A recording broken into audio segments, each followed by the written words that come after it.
ఒకవైపు మీరేమో గత 10, 12 ఏళ్ల నుంచి ప్రభుత్వంలో ఉన్న మోదీ గారు పనిచేస్తున్నారు మీరంటున్నారు. కానీ ఒకవైపు కాంగ్రెస్ పార్టీ అధికారంలో ఉంది. రేవంత్ రెడ్డి గారు 10 ఏళ్లలో ఎటువంటి పనులు జరగలేవు. నేనొచ్చిన తర్వాత అయితే గత 16 నెలలుగా నేను కంటిన్యూ బీజేపీ కన్నా ఎక్కువ పని చేసి మేము చూస్తున్నాం అని వాళ్ళంటున్నారు. చూడండి, మీకు కంటికి కనపడుతుంది. మేమేం ఎవరు కళ్ళు మూసుకొని ఏం చేయట్లేదు. పబ్లిక్ అందరూ కూడా ఈ రోజు బీజేపీ ప్రభుత్వము మోడీ గారి నాయకత్వంలో ఎటువంటి పనులు జరుగుతున్నాయి, అవి చిన్న చిన్న పనులు కాదు, అసంభవమైనవి సంభవమైనయి. రామ మందిర నిర్మాణం, 370 ఆర్టికల్ రద్దు, ట్రిపుల్ తలాక్. అంటే ముస్లిమ్స్ కి మనం బియ్యం ఇస్తలేమో, రేషన్ బియ్యం మనం కూడా ఇస్తున్నాం. మనకంటే హిందువుల కంటే ఎక్కువ వాళ్ళు లాభపడుతున్నారు, వాళ్ళే ఎక్కువ బెనిఫిషరీస్ ఉన్నారు. ఏనాడు కూడా అంటే రేవంత్ రెడ్డి అన్నారు కదా అనేసి మేమేదో పౌరుషానికి పోయి వాళ్ళకి సమాధానం కాదు.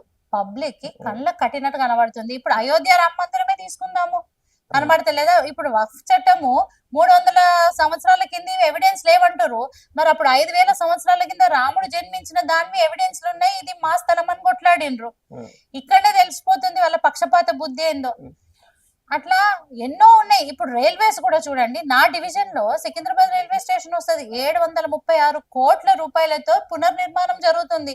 ఒక ఎయిర్పోర్ట్ లాగా ఇంటర్నేషనల్ స్థాయిలో డెవలప్ చేస్తున్నారు. ఎన్నో హైవేస్ వేసిండ్రు, ఎన్నో కిలోమీటర్ల, వందల వేల కిలోమీటర్ల హైవేస్.